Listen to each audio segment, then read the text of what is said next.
আমার একটা দেশের ভিতরে মানে জাপানের যে একটা দেশের ভিতরেও অনেক চিন্তার পার্থক্য আছে। তো অথচ মানে বাইরে গেলে বিদেশে গেলে হয়তো অনেক লোকজন অনেক রকম চিন্তা করে এ, জীবনযাপন মানে চালাচ্ছে সেটা আমি একটু দেখার ইচ্ছা হয়েছে। সেটা হলো আমার হয়তো এই দিকে যাওয়ার একটা কারণ হতে পারে। তো আমি সেটা সেভাবে আমি দেখতাম না মানে চিন্তা করতাম না। তবে এখন যদি পিছনে থাকাই তাহলে হয়তোবা সেটা হতে পারে। এই জায়গা যে জেওসিবি জাপান ওভারসিজ কোঅপারেশন ভলান্টিয়ার্স, তো সেখানে দুবার চেষ্টা করেছি, পাস হয়ে আমাকে জানাইছে তুমি বাংলাদেশের মাছের চাষের উপরে কাজ করবা। তো ও সেটা হলো ৮৬ সনে। তো ও যাওয়ার আগে ৩ মাস বাংলা শিখতে হয়েছে।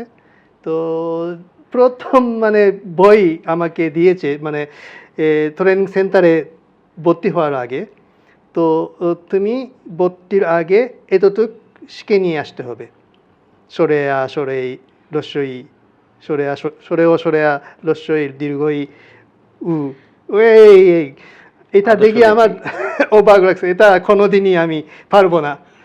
এটা হয়তো খেচু যেমন মানে মাটির নিচে যে নাড়াচাড়া করতেছে সেরকম আমি মনে হয়েছে আর কি। এই জন্য এটা আমার দ্বারা এটা সম্ভব হবে না। এটা হলো আমার প্রথম বাংলা যে লেখার উপরে যে ধারণা। তো ৩ মাসে কিন্তু শিখতে শিখতে কিছু কিছু কথা বলা শোনা মানে পেরেছি আর কি।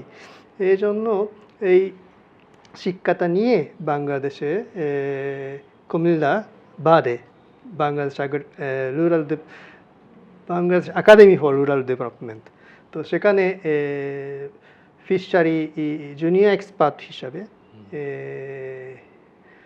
কাজটা মানে শুরু করেছি। তো এটা হলো আমার জীবনের প্রথম চাকরি আর কি। তো